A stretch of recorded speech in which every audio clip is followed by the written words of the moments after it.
सत श्री अकाल जी सारियां ਨੂੰ मैं महिला और बाल विकास विभाग से सुपरवाइज़र अनु रानी। आज हम सीखेंगे कि पोषण ट्रैकर ऐप में जो नया वर्जन आया है उसमें क्या क्या बदलाव किए गए हैं, क्या क्या अपडेट हुआ है, सभी पर डिस्कस करेंगे। तो सबसे पहले हमने प्ले स्टोर को ओपन कर लेना है और प्ले स्टोर में यहाँ पे आपने सर्च करना है पोषण ट्रैकर। यदि आपके फ़ोन में पोषण ट्रैकर ऐप है तो यहाँ पे आपको अपडेट दिखाएगा और यदि नहीं है तो यहाँ से आपको उसे इंस्टॉल कर लेना है। अभी जैसे मैं यहाँ पर इंस्टॉल कर रही हूँ तो यहाँ इंस्टॉलिंग में थोड़ा प्रोसेसिंग होगी, उसके बाद ये इंस्टॉल हो जाएगा। और जिन वर्कर्स के फ़ोन में पोषण ट्रैकर ऑलरेडी इंस्टॉल है तो यहाँ पे अपडेट का ऑप्शन आएगा, वहाँ पर आपने जाके उसको अपडेट कर लेना है ताकि जो भी नया वर्जन अब चल रहा है वो आपके पास अपडेटेड वर्जन आ सके।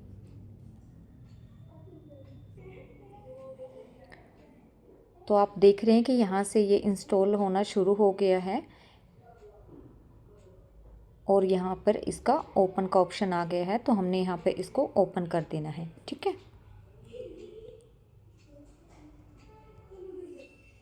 है कि इस टाइम जो पोषण ट्रैकर का 25.2.6 जो है वो अपडेटेड वर्जन है और इसमें क्या क्या अपडेट हुआ है चलिए उस पर हम चर्चा करते हैं। तो सबसे पहले जो अपडेट हुई है वो चीज़ है कि गैर आधार लाभार्थियों यानी कि नॉन आधार बेनिफिशियरी, जिन बेनिफिशरीज़ का आधार नहीं बना हुआ है, चाहे वो आप नए दर्ज कर रहे हों या आपके पास पुराने हैं, उनको एफआरएस से जोड़ा गया है। पहले क्या होता था कि हमारे पास हम आधार से एंट्री करते थे और जिन बेनिफिशियरी का आधार कार्ड होता था तो हम उनका ही एफआरएस कर पाते थे, बाकी बेनिफिशियरी का एफआरएस नहीं कर पाते थे। परंतु जो अब नया वर्जन आया है उसमें हम जिन बेनिफिशियरी का आधार कार्ड भी नहीं है उनका भी एफआरएस आसानी से कर सकते हैं। एक तो ये नया अपडेट आया है इसमें और ये बहुत ही अच्छा फीचर भी है क्योंकि अब एफआरएस करने में हमें कोई दिक्कत या परेशानी का सामना नहीं करना पड़ेगा, बिना आधार के भी हम आसानी से एफआरएस कर पाएंगे।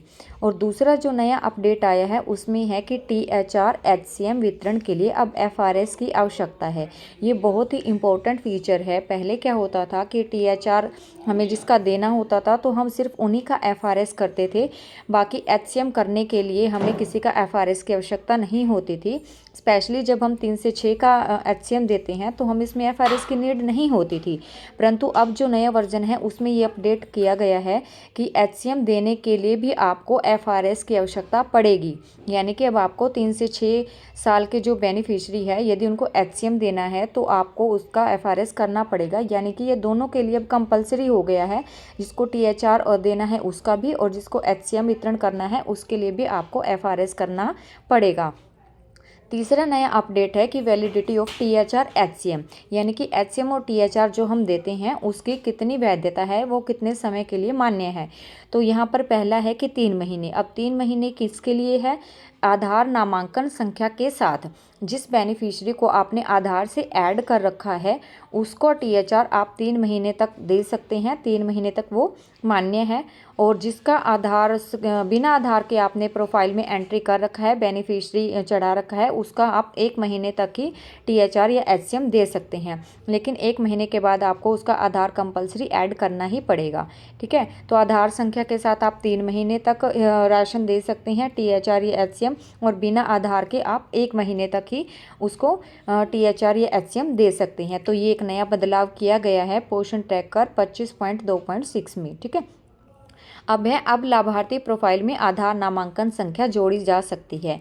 यानी कि यदि आपने किसी बच्चे का मान लो आधार कार्ड अभी बना नहीं है, बनने वाला है या अभी उसका बन के नहीं आया है आपके पास, तो बाद में यदि उसका आधार कार्ड बन के आ जाता है तो आप उसकी प्रोफाइल में जाकर उसके आधार कार्ड को जोड़ सकते हैं। पहले ये ऑप्शन हमारे पास नहीं था, फ्रीज होता था। यदि आधार कार्ड जो संख्या होती है वहाँ पे वो ब्लैंक मतलब फ्रीज मिलता था, कॉलम हम नहीं भर सकते थे।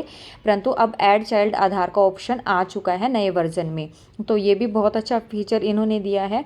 और आगे है पूरी तरह से ठीक हो चुके बच्चों के लिए ग्रोथ मॉनिटरिंग में बदलाव, यानी कि जो बच्चे हमारे ना तो सैम कैटेगरी में है ना ही मैम कैटेगरी में है, बिल्कुल पूरी तरह से जो बच्चे नॉर्मल हो चुके हैं उनकी ग्रोथ मॉनिटरिंग में भी एक बड़ा बदलाव किया गया है पोषण ट्रैकर 25.2.6 में। और लास्ट फीचर है हमारे पास bug fixes and performance improvement, यानी कि जो एरर्स थी वो कम हो चुकी हैं और परफॉर्मेंस इम्प्रूवमेंट्स, और जो हमारी परफॉर्मेंस है उसको इम्प्रूवमेंट किया गया है।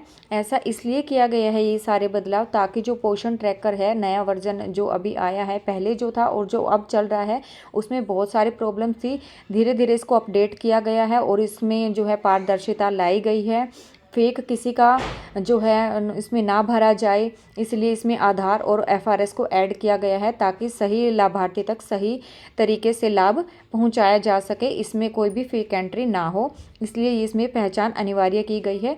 पारदर्शिता लाने के लिए सारे काम किए गए हैं और जो एरर्स थी उनको कम किया गया है।